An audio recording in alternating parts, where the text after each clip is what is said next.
Hi guys, my name is Marcel and today's the day. I've been making videos about how to draw basically everything, including a video about literally how to draw everything. But of course I also color most of my artworks, and today I'll show you how to do just that. Doesn't matter if you use colored pencils, watercolor, a tablet or whatever. This method works for any medium. I'll be using colored pencils today because that's what most of you guys have at home. Also, you can get them for very cheap in case you don't want to spend a lot of money on this. In this video, I'll first be explaining what you need to look out for and what mistakes you want to avoid. And then we'll be drawing together, step by step. In case you want to draw along, you can just download the artwork I've drawn for this video. It's linked down in the info box. Just download it for free, print it out and draw along. Now, you might know that I've already made tutorials about coloring, but those are literally the most unpopular videos on my channel. So this will be my final attempt to see if I'll be making more videos about coloring, because I have a lot of things to say about color and color theory. And now it's up to you if I'll continue making videos about that very topic. So today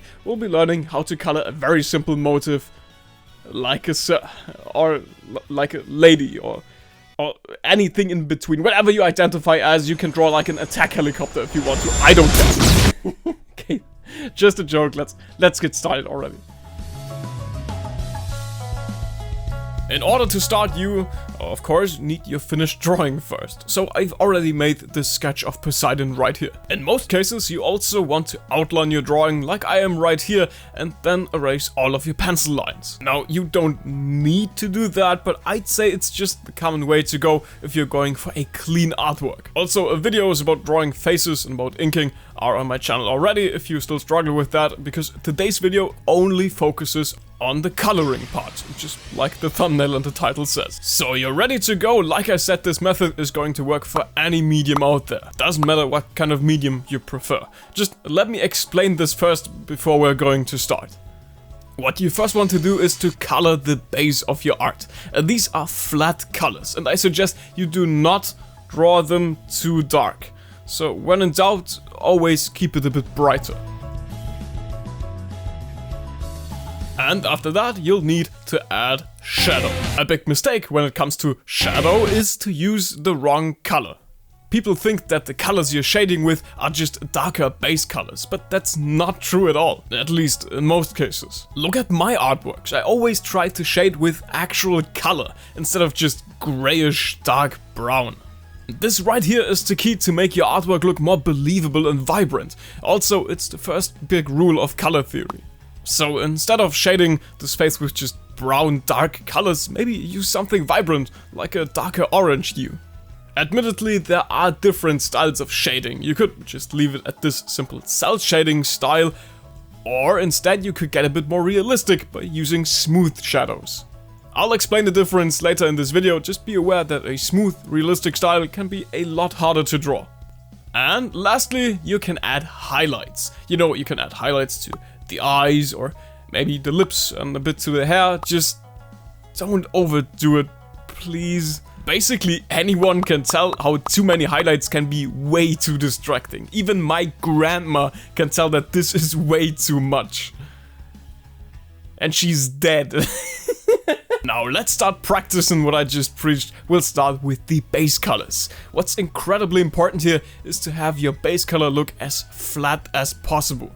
Basically what I'm saying is you do not want these annoying visible pencil strokes. This is very easy when you work on a tablet or with markers or with watercolors, but with colored pencils this can be pretty hard. So what I'm saying here is don't get discouraged. I know this base color might look ugly, it might look too flat, but that's kind of the point of a base color.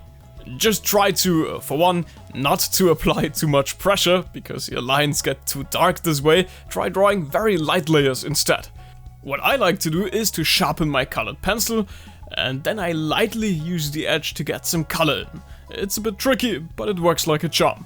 Also, you could try smudging the color a bit with something like a paper towel, for example. This can be pretty tricky because you do not want to blend the colors of your eyes and hair with the skin color, so you need to be a bit careful with that.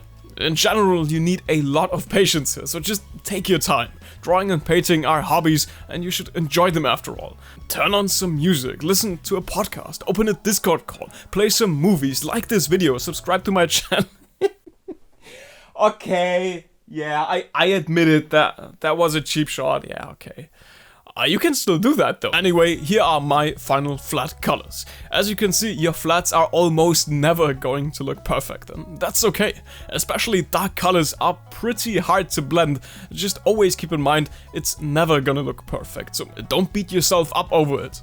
So let's say you're done with your flat colors as well. Like I said, your base should be very light, just like mine, and then we can add shadow.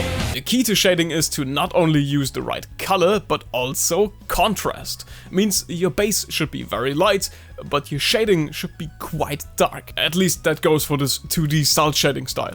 In case you don't have a lot of colors at home, you can shade with the same pencil you used before.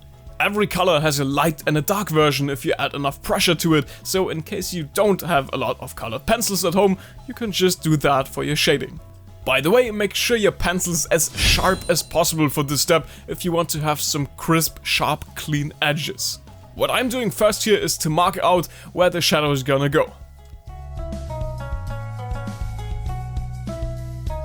And right after that, I'm going to shade these areas. And since you want dark shadows, you can apply a lot of pressure here.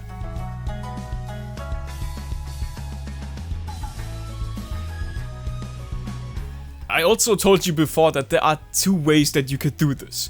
You could do it the cel shading way by just drawing in harsh edges, or you could use soft shadows.